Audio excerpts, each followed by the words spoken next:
Yeah, leadership and act. Well, leadership is complex. Leadership is challenging. Leadership can be overwhelming in my experience as a leader, but also through the leaders I work with. And ACT is really applicable, useful, and practical to support leaders in being courageous, authentic, consistent, empowering, and inspiring.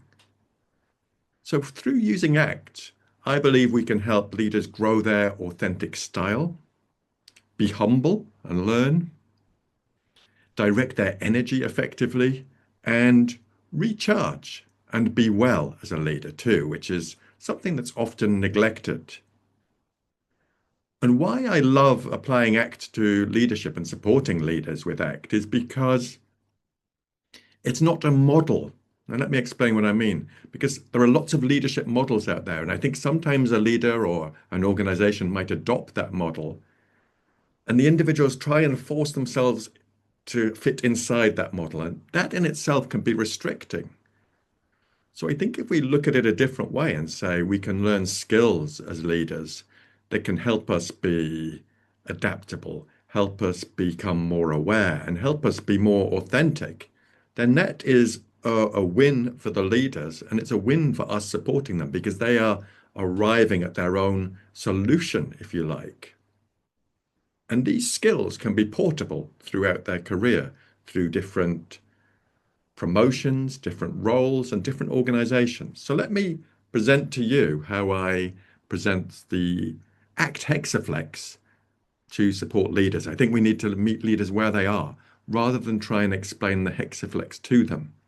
So I break these skills down into three core skills and one overarching skill. The three core skills are awareness, authentic action, and adaptability.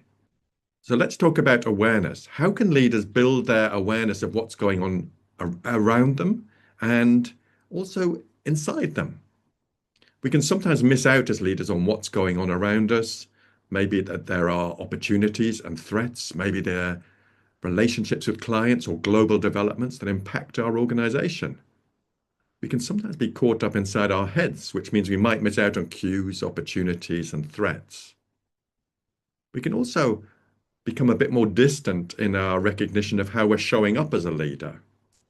We've all developed ways that we are as a leader, and some of these habits once served us well, but are no longer useful in the contexts in which we find ourselves. And we can also become aware of what's going on in our minds. Our minds are generating loads of content, and sometimes that might be helpful, but sometimes that content might lead to behavior that's less than desirable. So that's the skill we can build, awareness, awareness of our environment, ourselves, and how we're showing up. Let's move on to the next skill, which is authentic action. This is about thinking how we want to be as a leader. What do we want to role model for others? What has meaning and purpose for us about how we show up? And with leaders, I explore their personal values, these qualities of behavior that really are important for the leader and can act as a beacon for how they behave, how they make decisions, how they communicate, bringing that consistency to their behavior. And that role modeling is particularly important because we know that the most effective way that we learn as humans is through observing others. And then that final skill is adaptability. Can a leader recognize the context around them and, if necessary, adjust their behavior to reflect the context in which they find themselves without being hooked or hijacked by the unhelpful stuff that their mind is generating? So this is about being aware, thinking about their values, but also changing the relationship with the unhelpful stuff that the mind generates, allowing them to be liberated to pursue what really matters.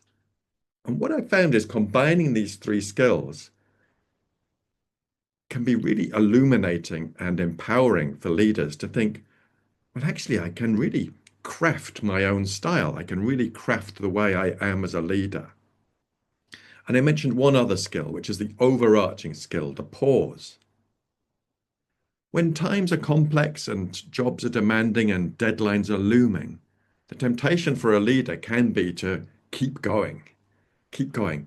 You haven't got time to pause, but I would suggest the pause is an essential part of the leadership toolkit. And I distinguish between a macro pause and a micro pause. A macro pause might be a chance when a leader puts some time in their diary to reflect on how a project's gone or how their week's gone, or to look forward and reflect how they want to be at a future meeting that's really important, maybe a key stakeholder meeting. It could be through coaching as well. That time to reflect and learn and incorporate new behaviors into a leadership toolkit. And a micro pause is when a leader can develop that skill, which they already do, but I'm calling it out and shining a light on it. Develop that skill to pause in the moment and adjust their trajectory, catching themselves in flight. What data are they receiving from the environment, and how might they adapt what they're doing to reflect that and adapt to the context in which they find themselves? So through this conceptualization of ACT for leaders, I'm finding that it really helps meet leaders where they are. It provides something that's attractive, immediately appealing, and very practical. We can immediately get down to some of that inner work to help them really craft and develop their own leadership style.